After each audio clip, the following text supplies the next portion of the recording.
This is a reading from the Gospel of John, chapter 20, and tells us about Mary's encounter with Jesus.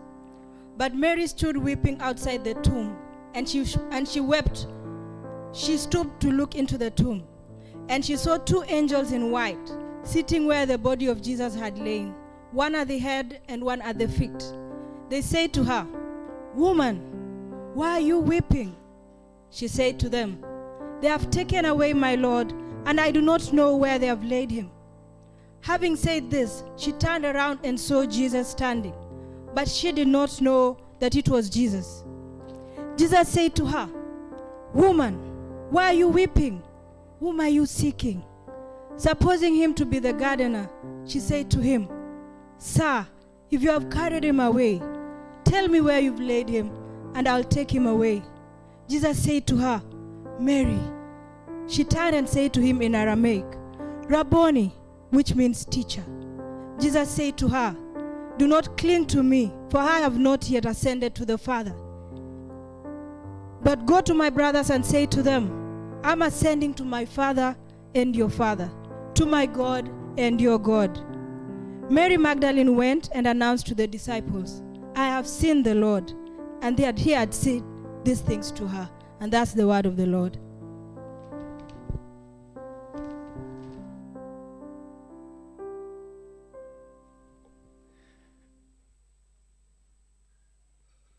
Thank you so much, Carol. And if you missed me at the beginning, my name's Duncan. So good to be with you this morning. And so great to see so many of you on the live chat saying hello, happy Easter. Just extend my happy Easter to you this morning.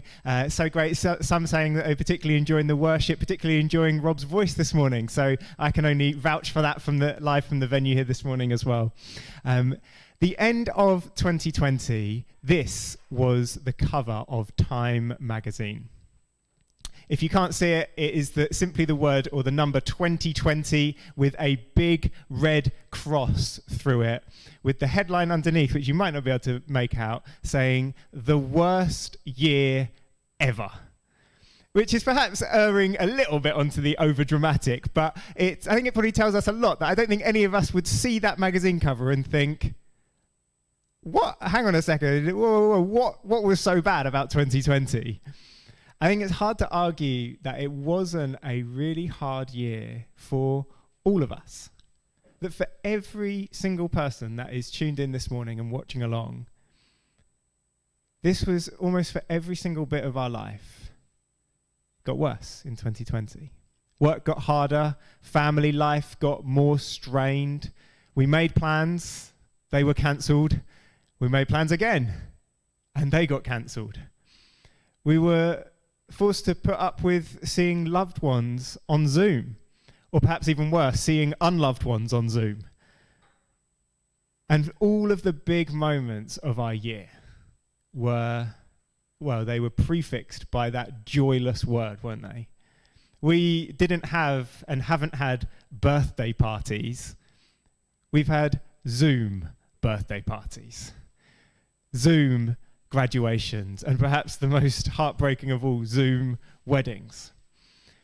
And I think at this point, every person that I seem to talk to has lost somebody, whether that is someone that's actually quite distant to them, but their life has still been touched by it, or of course, I'm sure some tuning in this morning, and you have been touched by it in a really close-up way, and it has affected you in a big way.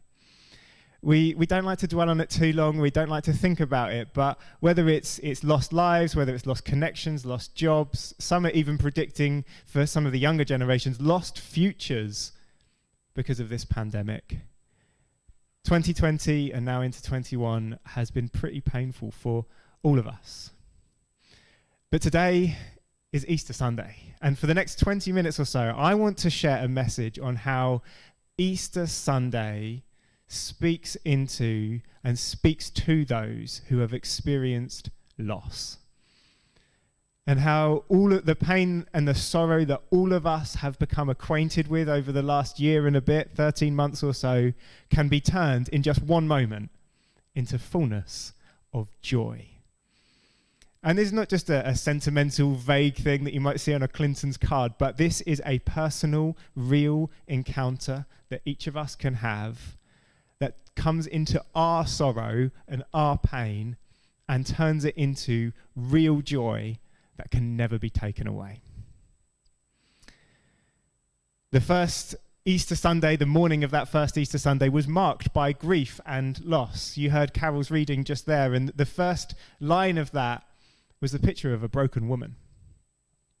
Mary stood weeping outside the tomb. And this is grief that Mary Magdalene had been carrying for 3 days now, as she had seen the tortured body of her friend, Jesus, hanging on the cross, that instrument of Roman execution designed for maximum pain, but also maximum humiliation and human degradation. She had watched for hours and hours on end as the battered body, the battered torso of Jesus strained for gasping at breath. She had hoped against hope that someone would intervene and that this wouldn't go in the direction that it's looking to go, but the previously unthinkable happened. She was there to witness his very last breath. She was there to witness the giving up of his spirit. And for that moment, for Mary, it wasn't just that she lost a dear close friend, but in that moment, Mary lost the very thing, the very person that the entirety of her life was centered around. You see, actually, when we look in the Bible, we don't really see actually that much detail about Mary Magdalene and who she was and what her backstory was and the kind of person that she was. But the things that we are told, the little bits that we're given of her, paint a picture of this woman who was one of the most devoted and loyal followers of Jesus. Her whole life had been utterly and completely transformed by being with him and meeting him. There's a moment earlier on that talks of her being set free from 7 demons, which talks of a total and complete spiritual transformation that she had been through, that she had been walking this way and going in a very different direction in her life. She met Jesus, had this one encounter with him, and her whole life then became completely different. Whole life then just became devoted to following Jesus, being with him, listening to his teaching, watching him heal people, do the miraculous, watching how he is with people, and centering her whole life around trying to be like him. And then all of a sudden, it's taken away. In just the blink of an eye, he's arrested, he's tried, he's sentenced, and there he is, hanging on a cross, buried in a tomb. And her whole world just collapses. And it's the grief and the anguish of a collapsed world that is very much front and center in that passage that Carol just read out. Just in the first few sentences in there, we read 4 times that Mary was weeping. And this Greek word, one definition that I saw is that this is expressing uncontainable grief. It's not just that she was sad. She had lost everything. Easter Sunday is for people who feel like their world has just collapsed, even if it's just a little bit. It's for those who feel like actually the last 13 months of my life have broken me, again, even if just in small ways. Mary here weeps and feels hopeless and directionless and absolutely terrified. And let me tell you, there have been many times over the course of this pandemic that I have felt all of those things, often all at once. There was a moment right at the beginning of the pandemic where, do you remember the toilet paper hoarding time? Of course you remember the toilet paper hoarding times. We'll never forget the toilet paper hoarding times. Maybe you're still hoarding toilet paper. I remember as the shelves in the supermarket were emptying, realizing and fearing, going up to my room in my study where I pray, and praying for the very first time in my life, God, I do not know if I am going to be able to put enough food on the table. I don't know if I'm going to be able to feed my family. I don't know if we're going to have enough nappies in the house. Now, if you have no experience of looking after young children who need nappies, the prospect of no nappies in the house is one that will make you tremble. I had never questioned these things and whether they'd be possible, and yet now I was. It was totally disorienting. That if you have felt like the rug in your life has been pulled from under your feet, if you feel disoriented by the direction that your life is going in or should be going in, you're starting to question, can I trust anything? Can I rely on anything or anyone? If the last year or so has drawn you even just a little bit closer to feelings like that and thoughts like that, it might just be that you have been drawn more into the story of Easter.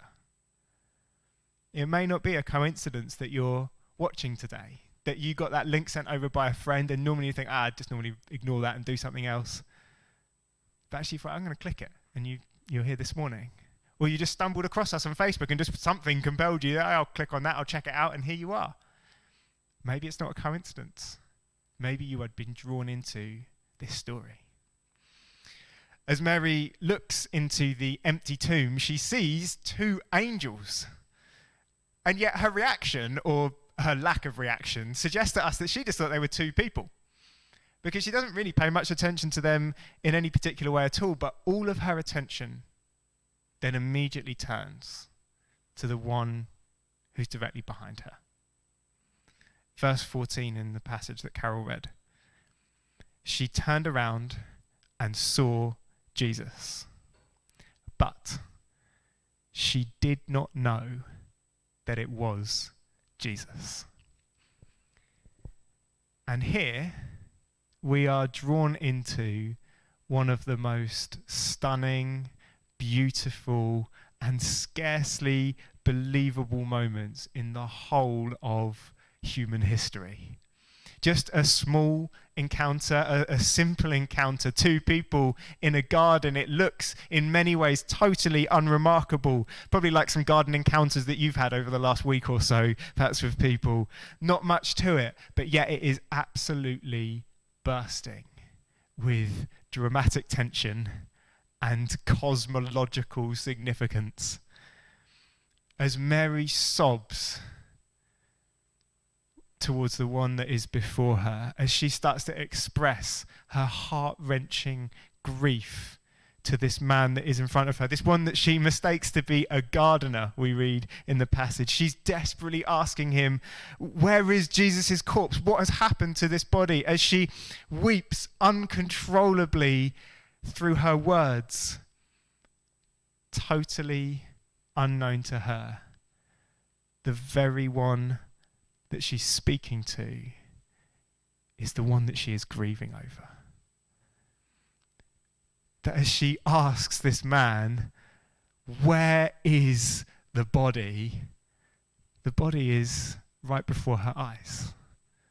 Upright, breathing, moving, looking at her, speaking to her, probably smiling at her. This same one, this same man that she had seen brutally murdered. She'd seen him hanging on a cross. She'd witnessed every moment. She saw his last breath. She saw the spear that pierced his side. She saw them pulling his lifeless corpse off the cross. She saw him wrapped in the burial clothes. She saw him laid in the tomb. She saw the stone rolled in front. She saw it all.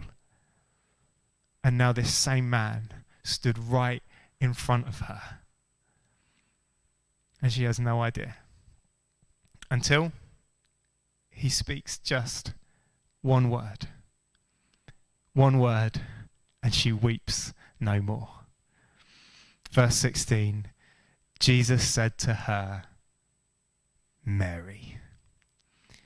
And she hears her name, and immediately she knows this is no gardener right in front of her. This is someone, this voice that she hears is one that has spoken her name countless times over the years that they've spent together. This is a voice of one who knows her. This is her master. This is her Lord. This is her, as she says, Rabboni, her teacher. A word all at once loaded with recognition and respect and deep affection. she is overjoyed and overwhelmed with delight. And so she grabs him, she grabs maybe his feet, or she embraces him in her ecstasy. We don't really know what it looked like. But just this one word from Jesus' mouth, and the tables are turned on Mary in the most glorious way, as it begins to dawn on her who this is in front of her, why the tomb is empty, that all of the pain and the sorrow and the grief is in one moment swallowed up in joy and delight. Just one word, her own name. And we see here how intensely personal this meeting for Mary was. As Jesus walked out of the grave, he had a whole world to save. He had a creation to redeem and an entire universe to restore. If you were Jesus, what would you expect him to do? What would you do if you were in that position?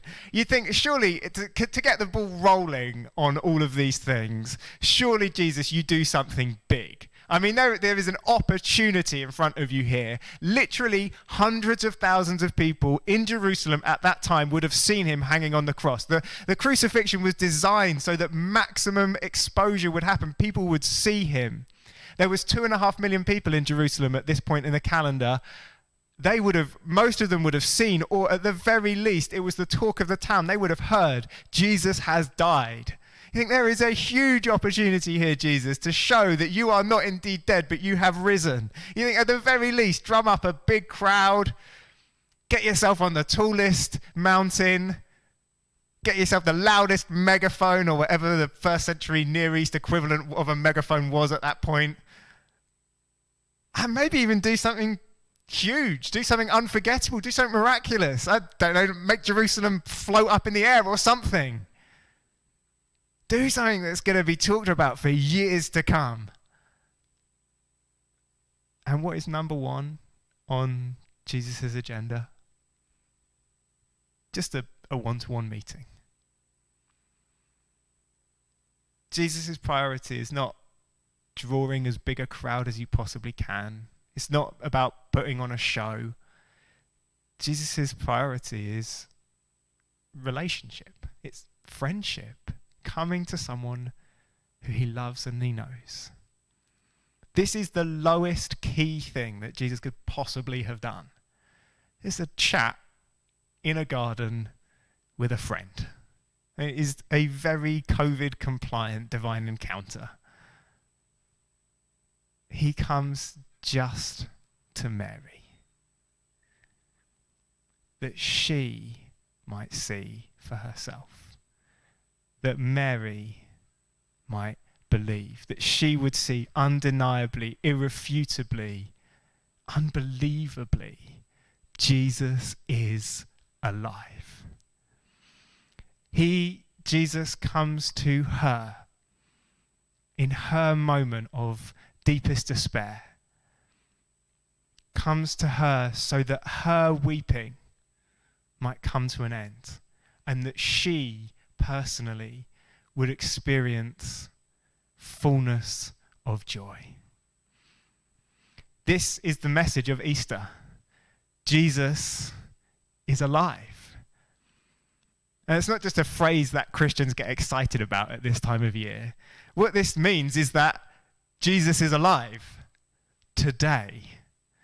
And just as he does here, it's so that each of us might see him, each of us might believe that the living Jesus comes to us in our very real pain and loss and fears, particularly at this time, for a personal one-to-one meeting with us, so that our weeping might come to an end, and that we might have it replaced by fullness of joy. If there is one thing that I want you to know about the risen Jesus Christ today, is that this is exactly who he is. He is a bringer of joy. When he is around, he brings the happiness, he brings the joy. This sorrow turning into joy is exactly what he had promised to his closest followers. In John chapter 16, he had promised this very thing, that his resurrection would bring this about. He was talking about his death that he predicted to his closest followers in a room. And he says this to them. He says, "Truly, truly, I say to you, you will weep." There's that word again. You will weep and lament. You will be sorrowful. But your sorrow will turn into joy. And then a few sentences later he says, "You have sorrow now, but I will see you again, and your hearts will rejoice, and no one will take your joy away." What's going on here is that before Jesus died, he promised to his disciples, "I am going to be taken away from you. I am going to be killed." And he promised them, for a short time, you will know weeping and pain and unbearable loss. But, he said to them, he promised that he would be back. He promised that he would return, and that when he returned, their sorrow would be turned into joy. All of these things he promised, and every single one of them he fulfilled. So that when we read that there is a promise here that through the return of Jesus and through the resurrection of Jesus, he can bring us a joy that can never be taken away, we should take his word seriously. This is joy that Jesus is talking about that will survive any job loss. Joy that will keep going even through multiple missed mortgage payments. This is a joy that will endure even at the most sudden of family tragedies. Simply put, this joy that Jesus is talking about cannot be shaken by any events of this world. This is a joy that breaks even the power of the grave and lasts through to eternal life. And because Jesus, our great joy bringer, is alive, he comes to our sorrows and our pain, the very real sorrows and pain we face every day. So he can come into our fears and our pains now, today. He can come into our sorrows of 2020. He can come into the things from our deepest, darkest past and restore them and turn it into pure joy in him. It looks like in our nation that we are beginning, just ever so slowly, edging towards something resembling normality, where mercifully Zoom weddings will just be weddings again, and we will be able to be friends with people, even if they have a terrible internet connection. But as we go back to something looking like normal life, let me ask you this question, just as I start to bring things to a close. How do you feel about having vulnerable joy? Joy that can be fleeting. Joy that can just be taken away in a moment. To perhaps go into a life where we live with this constant memory of 2020 in the back of our mind, and so constantly living with a background anxiety and a background fear that maybe something like 2020 could happen all over again and our joy is just snatched from us. How do we feel about that? Because only Jesus, who is risen and alive, can give us a joy that can never be taken away. And while we can't physically grab hold of Jesus, just like Mary does in the passage we looked at, we can still encounter him in a way that is just as real, and in fact, in many ways, actually a lot deeper, through the pages of his Bible and through the presence of the Holy Spirit working within us. And if you have never encountered, experienced, and met this joy that Jesus brings, you don't know him for yourself, and you want to know more, you're maybe even ready to accept the invitation, we would love to help you this morning.